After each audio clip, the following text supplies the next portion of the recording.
नमस्कार। कार्यक्रम शैक्षिक सवालमा यहाँहरूलाई हार्दिक स्वागत छ। म दीपक अर्याल।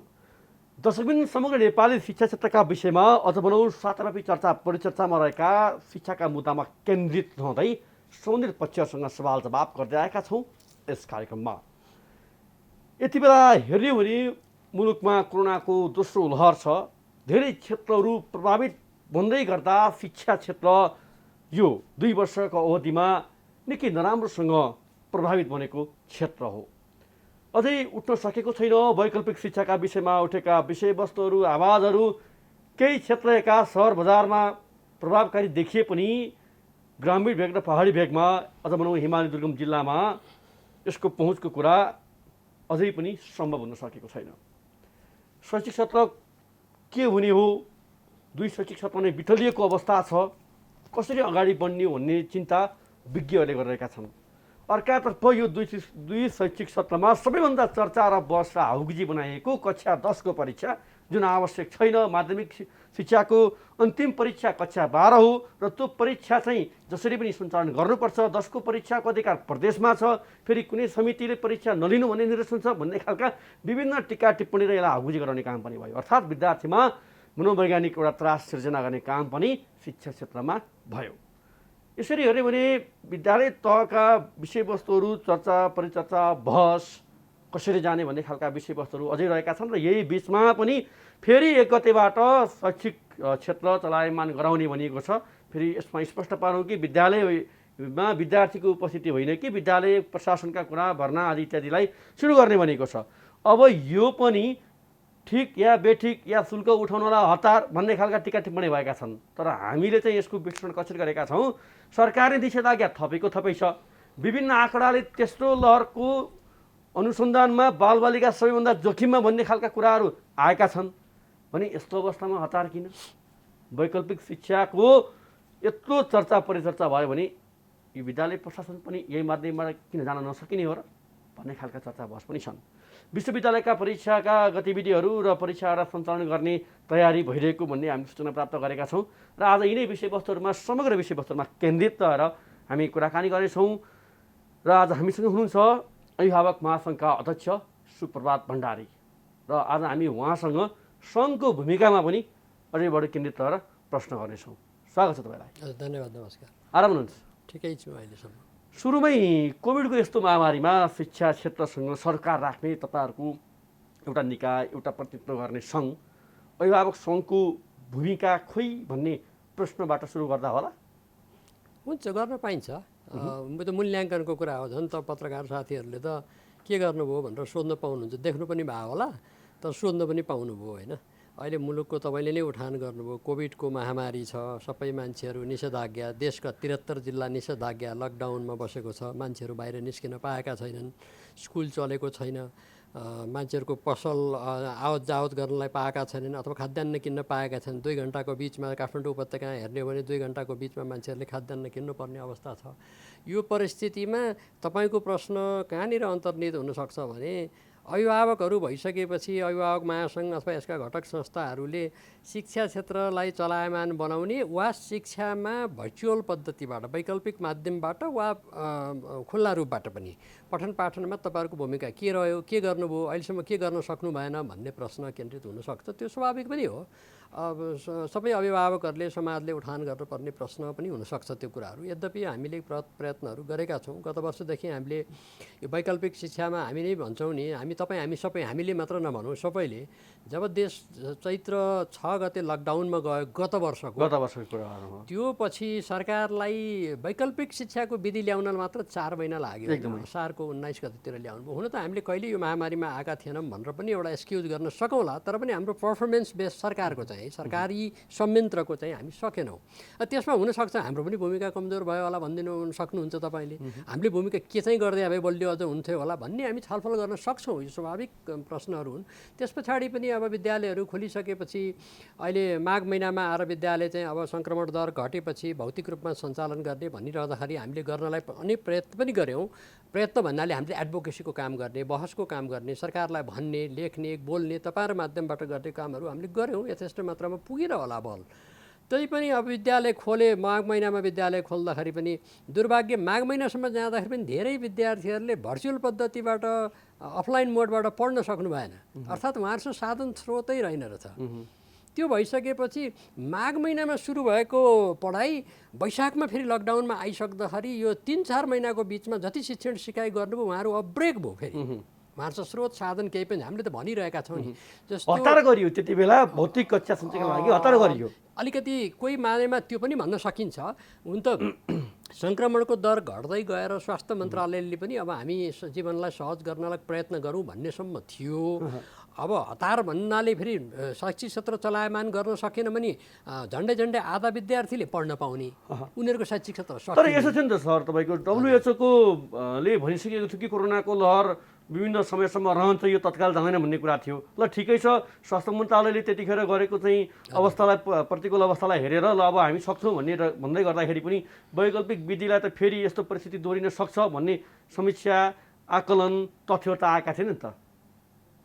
जब लकडाउन खोल्न मिल्छ भनेर WHO अन्तर्गतको नेपालका स्वास्थ्य मन्त्रालयले दिएका मापदण्डहरू हामीले पालना गर्न सक्ने अवस्था अथवा लुजमा जान सकिने अवस्था आउन्जेलसम्म तपाईँको प्रश्नमा म के सम्मान गर्न चाहन्छु भने त्यसो हो भने भौतिक रूपमा खोल्यौँ, कुनै पनि बेला बन्द गर्न सकिन्छ भनेर त्यो निर्देशिकाले नि भनेको थियो है। माघमा खोलेको निर्देशिकाले बन्द गर्ने बेला विकल्पका बाटाहरू दिएको थियो। सरकार के भन्छ, कागजको घोडा चढ्छौ, कागजमा लेख्छ। मैले सरकार भनेको अमूर्त रूपमा होइन कि मूर्त रूपमा दिनुपर्ने इम्प्लिमेन्ट गर्ने एजेन्सीहरूलाई भन्दैछु, तिनी तहका सरकारहरूलाई बन्द गर्न सकिन्छ फेरि तयार गर भनेको थियो। तयार के गर्ने, कोठामा बसेर तयार गर्ने। जस्तो मानिलिउँ तपाईँले मलाई खाना खानुहोस् भन्नुभयो, खाना केही पनि छैन, मसँग सामग्री नै छैन, तपाईँ खाना खाएन भन्न मिल्छ?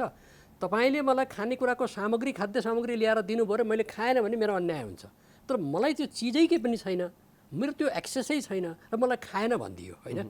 त्यस्तै प्रकारले वैकल्पिक विधिहरूमा जस्तो विद्यार्थीहरूलाई हामी कहाँ पपुलर चाहिँ सहरी क्षेत्रमा के भयो, अनलाइन पद्धति पपुलर भयो, भर्चुअल पद्धतिमा भयो। गाउँ पहाडमा सोचेनौँ, जहाँ टेलिफोनको टावर छैन र हेलो हेलो गरेर हामी दग्रुनु पर्छ, त्यहाँ अनलाइनको त कल्पनै नगर्नुहोस् तपाईँ। अब हामी त्यहाँ गर्न सक्छौँ अफलाइन मोडका कुराहरू, टेलिभिजन, रेडियोबाट, अन्य विकल्पबाट शिक्षकहरू घर घरमा गएर अथवा गाउँमा थोरै विद्यार्थी हुनुहुन्छ भने कहीँ कुना चौतारा स्कुलको कुनै परिवेशमा राखेर 5-7 जनालाई छुट्टै छुट्टै राखेर दुरी राखेर गर्न सक्यो भने त्यो पनि हुन सक्थ्यो। मेरो प्रश्नको आशय ठ्याक्कै तपाईँले भन्नुभयो। तपाईँहरूको भूमिका मैले जोड्न खोजेको, जुन तपाईँले जो चिज जोड्नुभयो नि अहिले, विद्यार्थीको शिक्षण सिकाइ, वैकल्पिक विधिको प्रयोग होइन, शैक्षिक अवस्था, तपाईँहरूको आकलन या तपाईँहरूको जुन अभिभावक महासङ्घले यो सबै वस्तुस्थितिलाई ल्याउँदाखेरि के छ चाहिँ अवस्था देशभर शिक्षाको अहिले खास त्यो हिसाबमा मैले जोड्न खोजेको। अहिले 50% जति विद्यार्थीहरू मुस्किलले टोटल अनलाइन पद्धतिहरू, यो किसिमको पद्धतिहरूमा आउन सक्नुहुन्छ। कतिपय विद्यार्थीहरूले शिक्षण सिकाइको आधा पनि बाटो पुग्नु भएको छैन शैक्षिक सत्रको। त्यो अवस्थामा विकल्पको बाटोमा जानलाई सरकारहरूले, जसरी सरकारले अहिले पनि 1,80 अर्ब बजेट छुट्याएको छ, योभन्दा अगाडि 1,71 अर्ब बजेट थियो। उदाहरणको लागि हामीले के गर्यो भन्ने कुरामा हामी के गर्न सक्थ्यौँ, हामीले चाहिँ एडभोकेसीको काम गर्ने के कुराहरू भन्यौँ। उदाहरणको लागि जस्तो सरकारले विनियोजन गरेको बजेटबाट दैनिक रूपमा हाम्रा विद्यार्थीहरूलाई दिवा खाजाका लागि केही पैसा छुट्याउने, सेनिटरी छोरी मान्छेहरूलाई सेनिटरी प्याड लगायतका कुराहरू दैनिक रूपमा खर्च गर्न छुट्याइएका मध्येका 21 अर्ब रुपियाँ त्यो ड्युरिङ द लकडाउन पिरियड त्यो बचेको थियो। मैले हामीले सामान्य हिसाबबाट पनि ल्यायौँ। त्यो ल्याइसकेपछि हामीले नेपाल सरकारको शिक्षा मन्त्रालयलाई के अनुरोध गर्यौँ भने यत्रो पैसा बचेको छ, अरू पैसा थप पनि गर्नु पर्दैन, तपाईँहरूले यो भर्चुअल पद्धतिमा यो पैसा खर्च गरिदिनुहोस् न भनेर हामीले अनुरोध गऱ्यौँ। हेर्नुहोस् है, पटक पटक गऱ्यौँ। शिक्षा मन्त्रालयको आशय के भयो भने यो हामी इन्टरमिनिस्ट्रियल अन्तर मन्त्रालयको समन्वय नभएको दुःख लाग्छ, धेरै द्वार प्रणालीहरूबाट जानुपर्ने। उहाँहरूले अर्थ मन्त्रालयले गर्ने यो काम भन्नुभयो, हामी भन्नुभयो भनेर प्रयत्न पनि गर्नुभयो होला, मलाई थाहा छैन। तर हामीले अर्थ मन्त्रालयलाई भन्यो, उहाँहरूले के भन्नुभयो भने हेर्नुहोस् है एन्सर कि यो राजस्वमा एकपटक जम्मा भएको पैसा फिर्ता गर्न मिल्दैन। हामीले पैसा फिर्ताको मात्र कुरा ल्याएनौँ, हामीले के भन्यो, त्यो पैसा ठिकै छ नि त कोभिडमा खर्च गरिदिनुहोस् न, कोभिडबाट प्रभावित भएको विद्यार्थीहरूलाई तपाईँहरूले डिभाइसेसहरू दिनमा खर्च गर्नुहोस् न त भन्यो।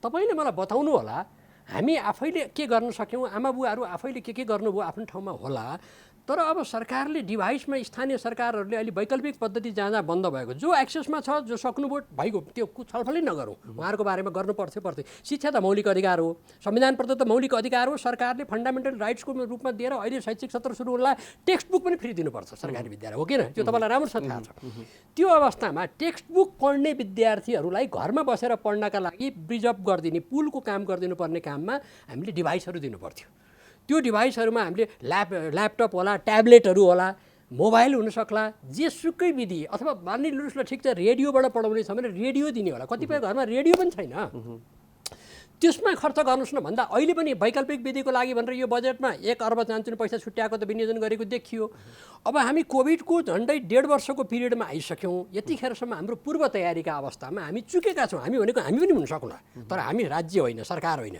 सरकारले दायित्व बोध गरेर कर्तव्य बोध गरेर उहाँहरूले छुट्याउनु पर्ने स्रोत र साधन बजेटका कुराहरूमा उहाँहरू चुक्नु भएको छ अहिले पनि चाहिन्थ्यो यो कुराहरू अब शैक्षिक सत्र सुरु हुने कुरा आएको छ हामीलाई राम्रो थाहा छ कतिपय विद्यालयले शैक्षिक सत्र सकेका पनि छन् त्यो भनेको राष्ट्रिय परीक्षामा जाने बाहेकका परीक्षा उसले माथि अपग्रेड गर्न सक्छ त्यो लचिलो बनाएर जानुपर्ने परिस्थिति छ अब सिक्दै नसकेका मान्छेलाई कसरी ल्याएर राख्ने त्यहाँनिर के शिक्षण सिकाइ नगरिकन प्रमाणपत्र बाँड्ने त्यो पनि सकेनौँ हामीले प्रश्न त्यहीँनिर कि जस्तै अब शिक्षण सिकाइ अहिले विभिन्न विधिबाट भएको छ वैकल्पिक कार्यविधि हामीसँग छ त्यो हिसाबले हामीले गरिरहेका छौँ सरकारले निर्देशन त्यो हिसाबले चाहिँ दिएको छ त्यसै गरी काम भइरहेको छ महासङ्घलाई मैले सोध्न खोजेको महासङ्घलाई जसरी अहिले यो विभिन्न विधिबाट शैक्षिक गतिविधि भइरहेको छ कुन विधिमा कति विद्यार्थी जोडिएका छन् कुन विधिको पहुँचमा विद्यार्थी नै छैनन् भन्नु पनि रेडियो नभएका चाहिँ अभिभावक पनि हुनुहुन्छ विद्यार्थी पनि हुनुहुन्छ समग्रतामा अवस्था हेर्दाखेरि चाहिँ हाम्रो महासङ्घले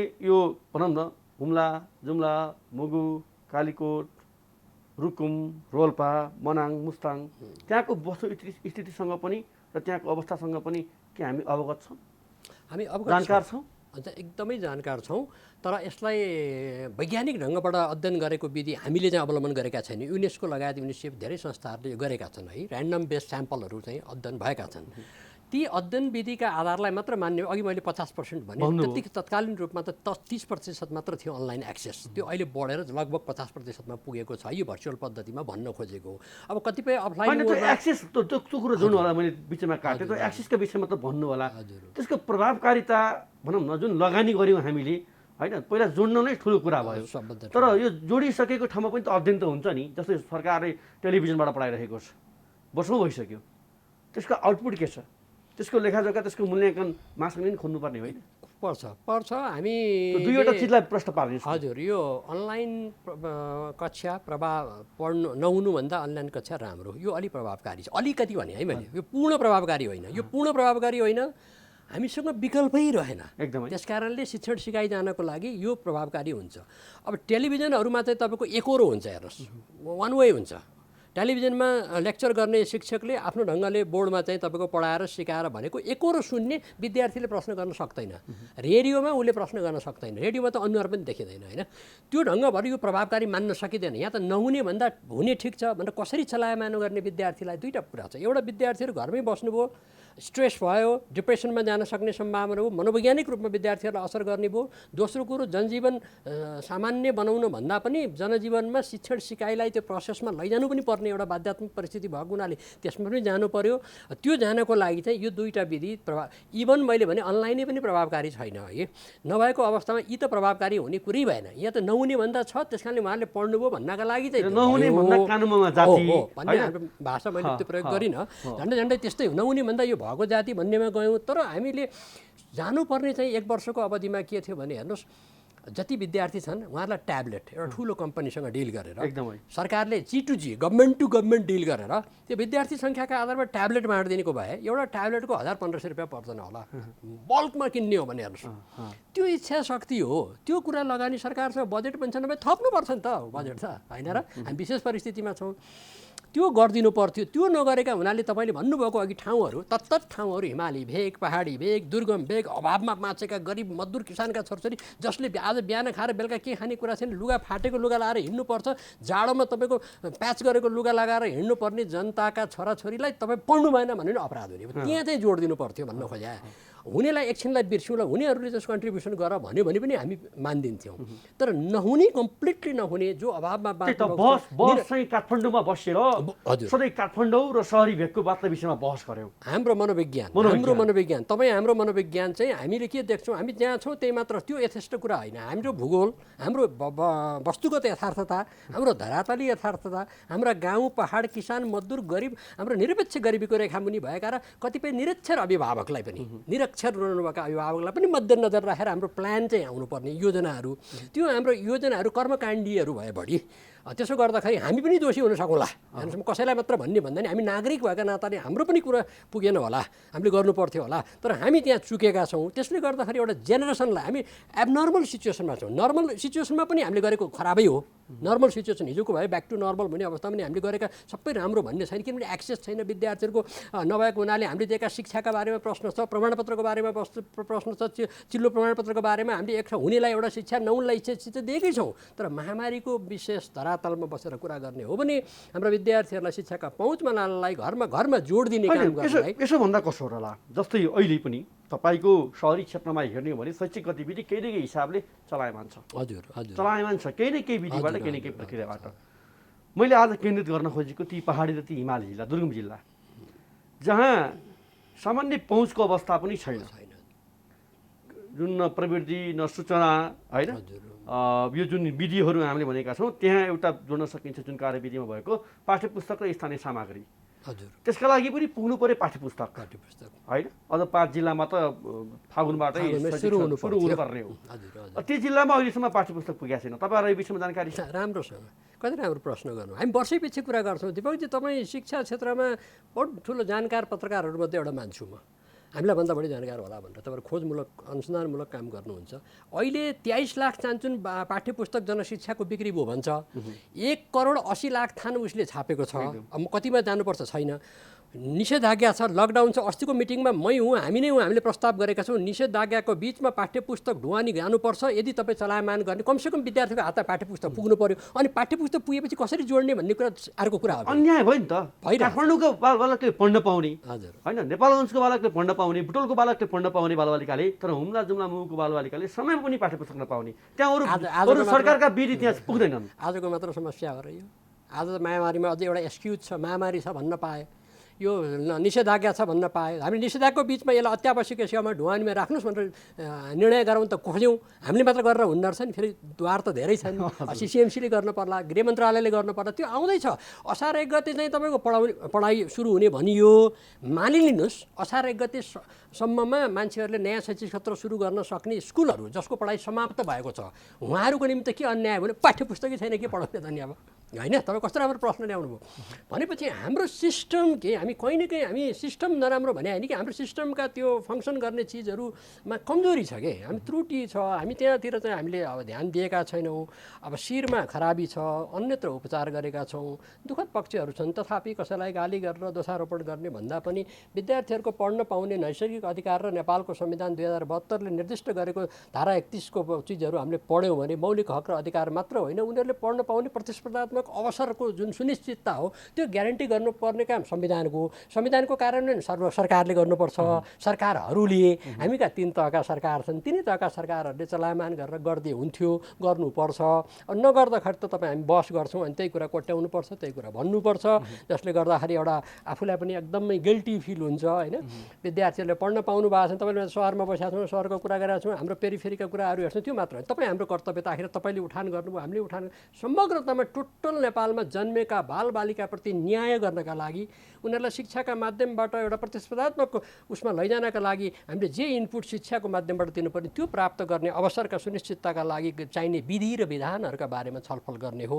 नत्र हामीले नेपालमा सधैँ अब यो शिक्षाले एउटा परिवर्तनको लागि आर्थिक मेरुदण्ड पनि हो। शिक्षाले चाहिँ राम्रो शिक्षा प्राप्त गर्ने मान्छेहरूले सिप रोजगारी पाउनुहुन्छ, आय आर्जन हुन्छ, उहाँले दुःख चाहिँ अन्त्य गर्ने कुरा। अब सरकारको कुरा जोड्नुभयो तपाईँले, मैले थोरै त्यसमा जोड्न चाहेँ। अब महासङ्घले चाहिँ भनौँ न, यो महासङ्घले चाहिँ एउटा स्वतन्त्र भएर जो विद्यार्थीका लागि, हकका लागि जुन आवाज उठाइरहेको छ र उसको नजरमा हेर्दाखेरि सरकारले जुन शिक्षा क्षेत्रमा अझ भनौँ यो महामारीमा जुन खालको अभिव्यक्त भूमिका खेल्नु पर्थ्यो, अझ भनौँ सङ्घ प्रदेश स्थानीय तहको सरकार छन्, 3 तहका सरकार छन्, होइन?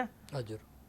तर यो सरकार कक्षा 10 र 12 को परीक्षामा व्यस्त रहेको छ जहिले पनि। यो 2 वर्ष 2टा कार्यकाललाई यदि मूल्याङ्कन गर्ने भने अरू गतिविधि विद्यालयले आन्तरिक रूपमै गर्ने भनिएको छ। त्यसको लेखाजोखा अवस्था होइन, शहरी क्षेत्रमा के छ, यसको प्रभावकारिता कति आउटपुट रह्यो, ग्रामीण क्षेत्रमा हामीले दिएका कार्यविधिको कार्यान्वयन के भयो, अनुगमन त्यसको खै होइन, त्यसको चाहिँ विद्यालयका समस्याहरू छन्, कति विद्यालय बन्द हुने अवस्थामा छन्। मर्दरको कन्सेप्ट लिएर आएको सरकारले यस्तो बेलामा चाहिँ विद्यालय बन्द हुनेछन् भने त्यसलाई जोगाएर मर्दरको कन्सेप्टमा सरकार किन गएन?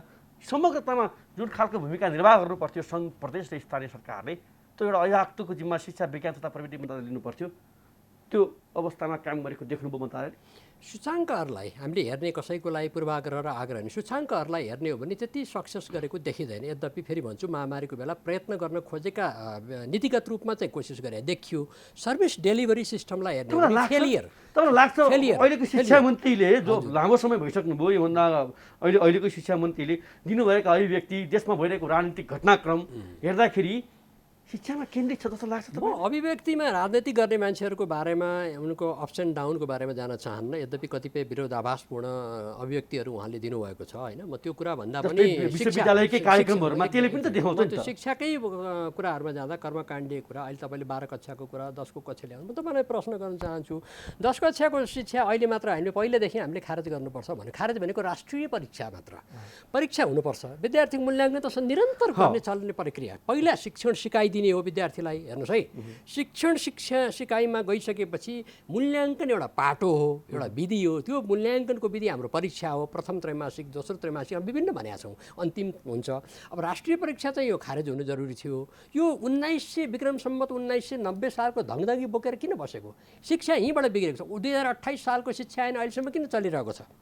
हेर्नुहोस् त, प्रश्न यसरी ल्याउनुहोस् त। हो, अनि केमा जाने हामी?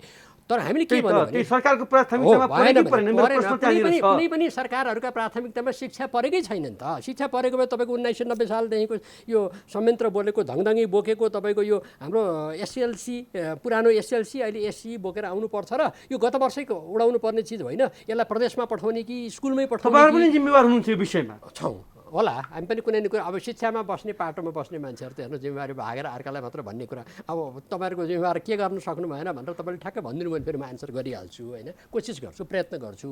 तर हामीले पनि उठान पटक गऱ्यौँ। हाम्रो दस्तावेजहरूलाई हेर्नुभयो, एउटा विद्यार्थी र अभिभावकमा त्रास भयो सर। मलाई 100औं विद्यार्थीले 100औं अभिभावकले सोध्नुहुन्छ के हुन्छ 10 को परीक्षा होइन?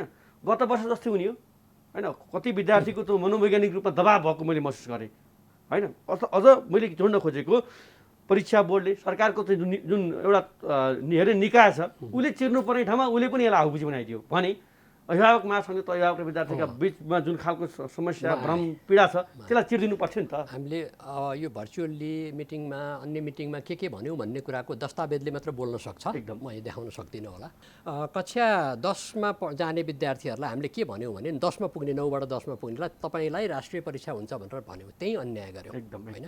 अनि के गरिदिउँ, अहिले महामारी छ, तपाईँलाई अब आन्तरिक मूल्याङ्कनबाट गर्छौँ भने गत वर्ष पनि यसपालि त्यहाँ गयौँ। हामी जानु त्यहीमै पर्थ्यो। तर यो परीक्षै अवैध हो भने राष्ट्रिय परीक्षा आफैमा किन भन्नुहुन्छ भने नेपालको संविधान लागू गर्ने, कार्यान्वयन गर्ने हो भने यो विद्यालय त स्थानीय तहको अधिकार हो। सङ्घीय सरकारले किन लिएको? यो ठाडो खारेज हुनुपर्छ राष्ट्रिय परीक्षा। विद्यार्थीको मूल्याङ्कन स्कुललाई गर्न दिनुहोस् कि प्रदेशलाई गर्ने कि एउटा मेकानिजम र विधि बनाऊ। हामी शिक्षण सिकाइमै जाने। अर्को कुरा, गलत कुरा, सरकार निःशुल्क भन्छ। राष्ट्रिय परीक्षाको लागि शुल्क किन उठाएको? गत वर्ष उठाएको शुल्क किन फिर्ता नदिएको? त्यो शुल्क फिर्ता दिन मिल्दैन, अहिले पनि मिल्दैन। किन नदिने त भने? किन नमिल्ने? म तपाईँ मार्फत फेरि प्रश्न गर्छु, खर्चै नभएको पैसा केमा खर्च गर्ने? यो अधिकार कसले दियो त्यहाँ? यो यसरी सुरु गरौँ न हामी। हामी नागरिक हौ। न्यायालय छ, न्यायालयमा किन नजानु? होइन, हामीले न्यायालय गएका छौँ। अघि त बतायौँ नि, हामीले शुल्क फिर्ताका कुरा मात्र गरेनौँ। शुल्क फिर्ता गर्न सक्नुहुन्न भने डिभाइसमा खर्च गर्नुहोस् त भन्न गयौँ नि हामी डेलिगेसन गएका छौँ। संविधान विपरीत काम भइसकेपछि त न्यायका मूर्ति, न्यायका छन् नि, ठिक छ। तपाईँले प्रश्न गर्न पाउनुभयो, बेला आएपछि हामी त्यो पनि गरौँला। हामीले गर्न नसकेका काम तपाईँले भनिदिनु भयो, धन्यवाद छ। त्यसमा हाम्रो यसमा छलफलमा जाम्ला हामी। तर कुरा के हो भने यो त नैतिक प्रश्न पनि हो कि मोरल प्रश्न हो नि त यो त। म सरकारलाई विनम्रतापूर्वक 10औँलाई एउटा आग्रह गर्न चाहन्छु, एससी परीक्षामा पैसा उठाउनु नै गलत हो। किनभने सरकारले निःशुल्क भन्छ, परीक्षालाई पैसा उठाउनु पाइन्न। हेर्नुहोस् है, सरकारले निःशुल्क शिक्षा भनेको छ 12 कक्षासम्म। अनि 10 कक्षाको किन परीक्षा शुल्क लिएको? नम्बर 1। नम्बर 2, पैसा लिइसकेपछि कानुनी परिधिभित्र नरहिसकेपछि जाने कहाँ त हामी? त्यो त अदालत हो होइन। हामी अदालतमै जानु नपरोस् भन्नेमा जान्छौँ, हामी अदालतमै जानु नपरोस् भन्ने जान्छौँ। तपाईँले सम्झाइदिनु भयो, धन्यवाद छ। त्यो अब त्यसमा चाहिँ हामी ध्यान आकर्षण हुनु पऱ्यो। अब तपाईँले नगरेको काममध्ये एउटा काम हामीलाई भनिदिनु भयो, एउटा चाहिँ हामी नगरेको काम भयो। विगतमा हामी अदालत धेरै गएका छौँ, हेर्नुहोस् है, गएका छौँ। तर यो परिप्रेक्ष्यमा हामी नगएको कुरा म स्वीकार्न चाहन्छु र यसलाई यथोचित अब समय अहिले यसमा नखर्चिकन हामीले वास्तवमा व्यवस्थित ढङ्गले गर्नलाई 10 कक्षालाई विद्यालय तहमा अथवा प्रदेश तहमा छोडिदिउँ। 12 राष्ट्रिय परीक्षा हुनैपर्छ र शिक्षामा लगानी पनि वृद्धि गर्नुपर्छ। शिक्षामा अहिले पेन्डेमिकमा संसारले धेरै खर्च गरेका छन्। हामीसँग भएकै बजेटलाई पनि के भन्छ यसलाई विनियोजन यताउति गरेर भए पनि गरिदियो। यताउति भन्नाले शीर्षकमा रकमान्तर गरेर भए पनि प्रमुख प्राथमिकता ती अभावमा बाँचेका, गरिबीमा बाँचेका बच्चाहरू जो लुगा लाउन पाएका छन्, खान पाएका, तिनलाई कल्पना गरिदिएर उनीहरूलाई के दिन सकिन्छ होइन, स्रोत र साधन पढ्नलाई त्यो ब्रिजिङ गर्ने काम गरिदिउँ। मानिलिनुहोस् अब फेरि सङ्क्रमण त घट्दैछ, 2-3 महिनामा हामी भौतिक रूपमा खोल्यौँ भने तेस्रो लहरको कुरा आइरहेछ। अब त अस्पतालमा बच्चाहरूलाई सिट छुट्याउ भनेर स्वास्थ्य मन्त्रालय भन्छ। अब त्यसका तयारीका लागि शिक्षासँग जोडिएका कुरा फेरि अर्को वर्ष छलफल गर्न नपरोस् न। शिक्षा मन्त्रालयले अब फेरि खोल्ला रे एकछिनलाई मानुषलाई भौतिक रूपमा सबै कुरा ठिक भयो भने त खोल्छ नि। त्यो अवस्थामा फेरि 2-3 महिना पछाडि सङ्क्रमण भयो, फेरि घट्टै बन्द गर्नुपर्दा फेरि त्यहाँ कसरी जोड्ने, यी सबै कुराको पूर्व तयारीमा हाम्रो सरकारहरू लागुन्। तिनै तहका सरकार, सङ्घीय सरकार, प्रदेश सरकार, हाम्रा स्थानीय सरकारहरू लागुन्। त्यसमा हामी विद्यालय खोल्दै गर्दाखेरि भोलि सङ्क्रमण दर कम भएर विद्यालय खोल्दै गर्दाखेरि एउटा महत्त्वपूर्ण कुरा के रहन्छ, शिक्षकहरू अहिले जुन शिक्षक महासङ्घ आन्दोलनमा छ होइन, र शिक्षकलाई खोपको व्यवस्था, अरू विषयवस्तुहरूमा हामी पछि बहस गरौँ, तर शिक्षकलाई खोपको व्यवस्थाका विषयमा महासङ्घको प्रतिक्रिया के? एकदम हामीले महासङ्घले लेखेर स्पष्टसँग शिक्षकहरूलाई फ्रन्टलाइनर जस्तै हुन्, उनीहरू दोस्रो फ्रन्टलाइनर हुन्। पहिलो उनीहरू हुन् जो विद्यार्थी हजारौँ सयौँ विद्यार्थीको बिचमा जानुहुन्छ शिक्षक। संसारको ट्रेन्डलाई हेर्नुभयो भने विकसित देशमा शिक्षकलाई पनि अग्रपङ्क्तिमा राखेर खोप लगाएको छ। हामीले खोप लगाइदिनुहोस् भनेको छ। हिजो मात्र पनि शिक्षा विभागको पुरानो शिक्षा विभागको उसमा मानव स्रोत विकास केन्द्रको बैठकमा मै पनि हो प्रस्ताव गर्ने मान्छे मध्ये हाम्रा डिजी साहब लगायत सबैले हामीले भनेर यो कुरा निर्णय नै गरेर यो दिनैपर्छ शिक्षकलाई खोप भनेर लेखेर पठाउने कुरा, निर्णय गर्ने कुरा भएको छ। उहाँहरूलाई दिनुपर्छ। हेर्नुहोस्, उहाँहरू सुरक्षा नगर्ने विद्यार्थीमा आउँछ, विद्यार्थीबाट घर घरमा जान्छ, उहाँहरू पनि फ्रन्ट लाइनर हो। म त संसारको ट्रेन हेर्दा सबै नागरिकले पाउन् नै, तर सबै नागरिक मध्ये पनि अहिले हामीले जुन क्याटेगोरी छुट्याएका छौँ, वर्गीकृत गरेका छौँ विशेष परिस्थितिमा, हामीसँग खोप नभएको कारणले अबको खोपमा चाहिँ कुनै हालतमा शिक्षकहरूलाई, शिक्षक कर्मचारी सरकारी निजी जहाँ काम गरेका भए पनि है, यो सबैलाई खोपको व्यवस्था गर्नुपर्छ। त्यो हाम्रो मागै हो। ठिक छ। अब एकातिर देशैभर सरकारले निषेधाज्ञा कायम राखेको छ, हजुर, थपेको छ हजुर, अवस्था हेरेर, र काठमाडौँ उपत्यकाको हकमा आज बढी केन्द्रित नरहेकन म बाहिर पनि गइरहेको छु, बाहिर जिल्लाहरूमा पनि केन्द्रित छु। र अब अहिले तपाईँले पनि भन्नुभयो र मैले पनि अगाडि पृष्ठभूमिमा जोडेको थिएँ कि तेस्रो लहरका विषयमा विभिन्न अध्ययनहरू, विभिन्न समाचारहरू आइरहेका छन् कि तेस्रो लहर आयो भने बालबालिका जोखिममा रहने। अब यस्तो अवस्थामा असार 1 गतेबाट विद्यालय खोल्ने तयारीमा सरकार छ र यसमा विभिन्न टिका टिप्पणी, विभिन्न दृष्टिकोणबाट यसको समीक्षा, यसको विश्लेषण भइरहेको छ। कसैले अब निजी विद्यालयले शुल्क उठाउन गर्न थाले भन्ने छ, कसैले फेरि अब यो अर्थै छैन, यो अब भोलि चाहिँ फेरि कोरोना सार्ने अर्को माध्यम नमन्ला, फेरि हतार गरियो भन्ने खालको कुराहरू छ। तर सरकारी निर्देशनलाई मात्रै समीक्षा गर्दा केलाउँदा निषेधाज्ञा थपे पनि गर्ने, अनि तेस्रो लहरबाट बालबालिका जोखिममा छन् भन्ने, अस्पतालमा बेड छुटाउ भन्ने, 1 गतेबाट विद्यालय खोल्ने, यसलाई के भन्नुहुन्छ? विद्यालय खोल्नै पाइँदैन। हेर्नुहोस् है, शैक्षिक सत्र चलायमान गर्ने विषय अर्को हो, भौतिक रूपमा विद्यालय खोल्नु अपराध हो। यो शिक्षा मन्त्रालयले खोलेर खोलिँदैन।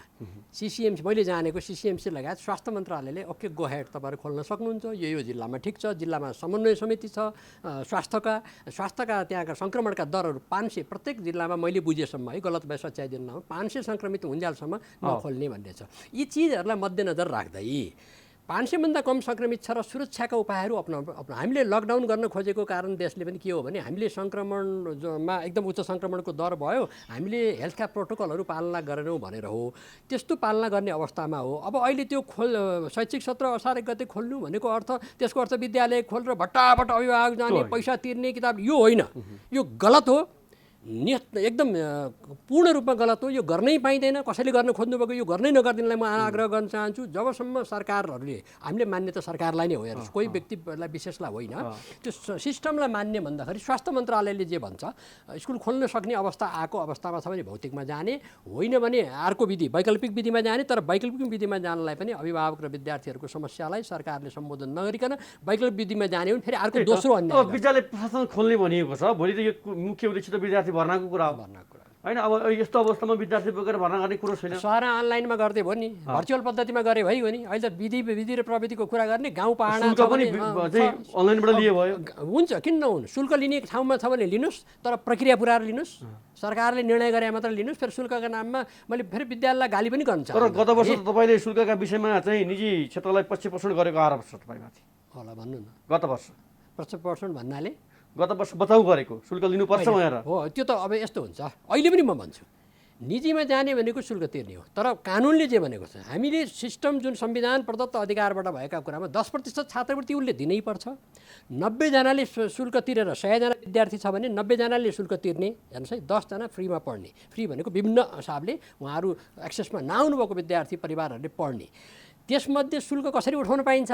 उसले शुल्क प्रस्ताव गर्ने। स्पष्ट छ कि यसमा ट्रान्सपारेन्ट भएर भने हुन्छ। विद्यालयले शुल्क प्रस्ताव गर्ने, त्यहाँ विद्यालय व्यवस्थापनमा अभिभावक र शिक्षकको प्रतिनिधि हुनुपर्ने। उसले प्रस्ताव गरेको शुल्कलाई अहिले स्थानीय निकायको स्थानीय सरकारले अनुमोदन गरेपछि मात्र लागू गर्न पाइन्छ। त्यसको जिम्मेवार स्थानीय सरकार हो। तर भएन, अनुगमन खोइ त। अब त्यही त अनुगमन भएन। तपाईँको पनि दायित्व होइन। गत वर्ष स्थानीय तहले स्वीकृत गरिसकेपछि मात्रै शुल्क लिन पाउने व्यवस्थाको कार्यान्वयन अब भएन। हेर्नुहोस्, यसबाट राजनीतिक कुरा पनि जान सक्छ। हिजो देशमा 75वटा जिल्ला थियो, 5 विकास क्षेत्र थियो। यही संविधान, योभन्दा अघिल्लो संविधान अन्तर्गत एउटा सङ्घीय सरकार थियो होइन। त्यो बेला कसको अधिकार थियो? जिल्लाको अधिकार र सङ्घको अधिकार थियो। अहिले के भयो? 753वटा सरकारहरू छन्। 753 सरकारले निर्वाचित जनप्रतिनिधिहरूलाई त हामीले विश्वास गर्नुपर्छ। उहाँहरूले गर्न सक्नुहुन्छ, गर्नु भएन। जसले गर्नु भएन उहाँ दोषी हुनुभयो। जसले राम्रो गर्नुभएको छ धन्यवाद भनिदिउँ। हामीले नि त हामी सबैले मिलेर उठायौँ नि। जहाँ अन्याय भएको, अहिले पनि हामी कहाँ दर्जनौँ उजुरीहरू छन्। उजुरी आउँदैमा तपाईँको शुल्कको बारेमा चाहिँ आफू खुसी दियो भन्ने छ। हामीले निःशुल्क गर भनेर कहाँ भनेको छ अभिभावकले? भने शुल्क लिन पाइन्छ, अन्याय गर्न पाइँदैन भने हो। नियम विधि प्रक्रिया प्रचलित ऐन नियम कानुन र सिद्धान्त अनुसार ल्याउनुहोस्। त्यो शुल्क यो सरकारले यो मेरो स्थानीय निकायको यति मितिको बैठकबाट मेरो स्कुलको लागि, यो शैक्षिक सत्रको लागि यो शुल्क हो भनेर उहाँले भन्ने। त्यसमा अभिभावकले तिर्ने, 90जनाले तिर्ने, 10जनाले होइन। त्यसमा हामीलाई केही मोला हिजा लोभ लालच केही पनि छैन। हाम्रा कोही साथीहरूबाट पनि हुन सक्दैन, हुन पनि हुँदैन। त्यसो भयो भने हामी अपराधी हौँ, त्यो गर्न पनि पाइँदैन। तर काम गर्दै जाँदा अपेक्षा के हुँदो रहेछ अभिभावकको? हामीले पनि केही गर्छ, हामी भन्न जान्छौँ। कैयौँ उदाहरण हामीसँग तपाईँको थोरै समयमा भन्न सक्दिनँ। इन्डिभिजुअल स्कुलको हेर्नुहोस्, अनलाइन शुल्कमा चाहिँ अनलाइनमा बस्यो, उसले आमा बुवाको समयमा पैसा तिरेन, अनि बच्चाको लाइन काटिदिने स्कुलहरू छन् यहाँ। त्यस्ता अन्य पनि भएका छन्। त्यो कुरामा नजाउँ, शुल्ककै विषयमा बस छुट्टै गरौँला। तर उनीहरूले प्रचलित ऐन कानुनको अधीनमा राखेर गर्नुहोस्। हामी सबैले निजी विद्यालय पनि जनताको चाहनाबाट आएका हुन्। सरकारी विद्यालय अझ बलियो बनाऊ, हामी आकर्षित बनाऊ। त्यहाँ पढ्ने नागरिकलाई दोस्रो दर्जाको नागरिक भन्ने बनाउनु पर्छ। र जुन 1 खर्ब 80 अर्बको बजेट दिएका ठाउँमा पनि त हाम्रा छोरछोरी पढ्ने त्यही गरिबीका जनताका छोरछोरी होइनन् र भने उनीप्रति पनि न्याय गर्ने कुरा गरौँ। समग्रमा शिक्षाले एउटा विभेदको अन्त्य गरेर एउटा त्यो सोचबाट चाहिँ गएर हामीले समतामूलक दिशामा जाउँ, त्यो राम्रो होला। दिपकजी, अन्तमा एउटा प्रश्न राखेँ। अन्तमा हजुर, नेपालको शिक्षा क्षेत्र हजुरमा एउटा आमूल परिवर्तन आउँछ। अझ भनौँ सामुदायिक शिक्षा, सरकारी शिक्षामा एउटा नयाँ जग थपिन्छ, एउटा इँटा थपिन्छ र बालबालिकाका लागि, अभिभावकका लागि एउटा शिक्षा क्षेत्रमा ठुलो परिवर्तनको सोच सबैले सोचेको बुझेको उच्च स्तरीय शिक्षा आयोगको प्रतिवेदन जुन करोडौँ खर्च गरियो, दर्जनौँको सङ्ख्यामा व्यक्तित्व राखेर बनाइयो, त्यो अहिले लुकाइएको छ। तपाईँहरू के समय बोले जस्तो लाग्थ्यो? त्यस्तो महत्त्वपूर्ण दस्तावेज, त्यस्तो महत्त्वपूर्ण बनेको चाहिँ जो प्रतिवेदन गुमनाम हुँदा हामीले के गरेका छौँ त्यसलाई बाहिर ल्याउनका लागि? 2074 सालमा तत्कालीन शिक्षा मन्त्री तथा प्रधानमन्त्री गोपाल मानले बनाउनु भएको आयोगलाई पुनर्गठन गर्दै तत्कालीन शिक्षा मन्त्री गिरिराज मणिले जुन आयोग बनाउनु भयो, त्यो आफैमा विभेदयुक्त थियो, त्यो अन्यायी थियो, त्यो पूर्वाग्रही थियो। त्यो आयोगलाई हामीले मानेका थिएनौँ। तर पनि त्यो प्रतिवेदनको जुन कुरा गरेर भयो, करोडौँ रुपियाँ पैसा खर्च गरेर बनेको प्रतिवेदन, यसका राम्रा विषयवस्तुहरू त हामी सबैले अङ्गीकार गर्नुपर्छ नि। तपाईँहरूको सहभागिता नभएर हो? कहिलेकै सहभागिता हामी होइन, सरकारवालाहरूको। उहाँहरूले त्यसको त्यो नाम ल्याउनुहोस् न, म तपाईँ 24-25जनाको नाम ल्याउनुहोस्, म तपाईँसँग बहस गर्छु नि यहीँनिर बसेर होइन। कुनै शिक्षाविदका नाममा, कोही केका नाममा तपाईँको गलत ढङ्गबाट पूर्वाग्रही भएर ल्याउनु भयो, त्यसमा पनि म जान्न। यदि त्यो डकुमेन्ट्स राम्रो थियो भने त्यो डकुमेन्ट्सको राम्रो पक्ष त हामी सबैले मान्नुपर्छ नि। त्यो डकुमेन्ट्स किन लुकाइयो भन्ने बारेमा मैले यो पहिला सुरुमा त्यो डकुमेन्ट्स आउँदाखेरि नै यही तपाईँको कार्यक्रममा ऋषि धमलाजीसँग बसेर भनेको छु, ब्ल्याक स्टोन भनेको छ र यो आउँदैन भनेको छु। 3 वर्ष अगाडि रेकर्ड खोजेर हेर्नुहोस्, त्यो बजाएर हेर्नु होला, तपाईँले त्यतिखेर मलाई भन्न सक्नुहुन्छ। अब जहाँसम्म रिपोर्ट आइसकेपछि फेरि प्रधानमन्त्रीजीलाई बुझाइसकेपछि त्यसको किन आएन भन्ने कुरा शिक्षा मन्त्री र प्रधानमन्त्रीले भनुन् न जवाफ, किन नदिएको भनेर। हामी शिक्षाप्रति चाहिँ तपाईँको एकदम अनुदार छौँ के। अब यो नयाँ प्रणालीमा जाँदाखेरि कस्तो शिक्षा चाहिने, हामीलाई कति जनशक्ति चाहिन्छ, कसरी प्रक्षेपित गरेको कुराबाट कति विद्यालय विश्वविद्यालय चाहिन्छ भनेर हामीले प्रक्षेपण गर्नुपर्ने, त्यसका लागि आयोग नीति नियम चाहियो। मन्त्री फेरिएपछि प्रधानमन्त्री फेरिएपछि नीति फेरिने हो र। नयाँ नेपालको लागि अहिले भनेको 72 सालको संविधानलाई कार्यान्वयन गर्नलाई नयाँ जनशक्तिको लागि 25 वर्षको नेपाललाई यो जनशक्ति चाहिन्छ भनेर प्लान चाहिएन। खोइ त्यो ठोस प्लान त छैन हामीसँग। हामी तदर्थवादमा गुज्रेका छौँ, अनि फेरि हामी भन्दछौँ राम्रो भएको छैन भनेर। त्यस कारणले त्यो आयोगको बारेमा पनि अत्यन्त पूर्वाग्रही भएको छ। त्यो नगरेको बारेमा हामीलाई दुःख छ। उहाँहरूले भन्नुपर्छ, यो कारणले हामीले आयोग ल्याएनौँ। सरकारले त भन्नु पऱ्यो नि, यो आयोगको प्रतिवेदन राम्रो थिएन, हामीले ल्याएनौँ। प्रधानमन्त्रीले भन्नु पऱ्यो। बर्बाद हाई स्कुलमा के विज्ञहरू बसेर हजुर, जो त्यहाँ रहनुभएका हजुर, नेपालका शिक्षाविदहरू सार्वजनिक गर्नुभयो, कार्यान्वयनमा पनि पर्नुभयो। श्यामजी लगायतको मैले सुने, पछि हामीले मिडियाबाटै पनि सुने, कतिपय साथीहरूले त्यो गरेको विषय भएन भनेर त्यो विषयमा कन्फ्रन्टेसन पनि भयो। त्यो भइसकेपछि सार्वजनिक भइसकेको विषयलाई मैले तपाईँको कार्यक्रममा के अति बढी भन्ने टिप्पणी गर्न सक्छु र? यो त सरकारले भनिदिनु पर्ने होइन र? यो आयोगले बनाएको प्रतिवेदन ठिक थिएन, हामी लिएनौँ, अर्को आयोग भने पनि छैन, त्यो कार्यान्वयन पनि भएको छैन। त्यो प्रतिवेदनलाई उहाँहरूले सार्वजनिक गर्नुभयो, सार्वजनिक भएको प्रतिवेदन पढ्यो, त्यो आधिकारिक हो कि होइन हामी भन्न पनि सक्दैनौँ। हेर्नुहोस् है, हामी पनि अप्ठ्यारोमा छौँ। तथापि त्यो सरकारले गरेको काम त्यो सन्दर्भमा बचपना काम भन्छ नि, केटाकेटी काम जस्तो भयो। त्यस्तो हुनु राम्रो होइन, हाम्रो लागि दुर्भाग्य हो। हामी अझ पनि असल कुरा सोचौँ। भोलिको दिनका लागि हाम्रा बालबालिकालाई न्यायपूर्ण ढङ्गबाट शिक्षाबाट प्राप्त गर्नलाई अगाडि बढ्न चाहिने चिजहरूमा एउटा प्लान डकुमेन्ट्स चाहिँ चाहिन्छ। त्यो डकुमेन्ट्स चाहे त्यो बेलाको आयोग होला, अर्को आयोग होला, तर गर्नुपर्छ, ढिलो गर्नुहुन्न। यसले हामीले समयलाई एकदम बर्बादी गरेको हस् सर, यो महत्त्वपूर्ण समय दिनुभयो र विशेष गरी महासङ्घले यस्तो यो महामारीको समयमा खेलेको भूमिका र अभिभावक र विद्यार्थीका विषयमा र समग्र शिक्षा क्षेत्रका विषयमा महासङ्घले गरेको चिन्ता र जुन सुझाव सल्लाहहरू छन् ती विषयवस्तुलाई यहाँ जोड्नुभयो। यो समयका लागि र महत्त्वपूर्ण कुराकानीका लागि तपाईँलाई धन्यवाद। धन्यवाद दिपकजी, यो महत्त्वपूर्ण अवसर पाएँ। तपाईँमा आम श्रोतामा नमस्कार दिन्छु, धन्यवाद। हस् दर्शकवृन्द, आज हामीसँग हुनुहुन्थ्यो विभाग महासङ्घका अध्यक्ष सुप्रभात भण्डारी र उहाँसँग हामीले समग्र शिक्षा क्षेत्रका समसामयिक विषयवस्तुहरू जो यति बेला चर्चा परिचर्चामा छन्, जो यति बेला कति कुराहरू विवादमा छन्, कति कुराहरू के गर्ने भन्ने अन्यलमा छन्, ती विषयवस्तुहरूमा जोडिएर संवाद गऱ्यौँ र निकास गर्ने प्रयास गऱ्यौँ। आजको लागि कार्यक्रम सचिव सवाल यति नै। अर्को हप्ता पुनः भेट्ने बाचा गर्दै म पनि बिदा माग्छु। प्राइम टाइम्स टेलिभिजन हेर्दै रहनुहोला। नमस्कार।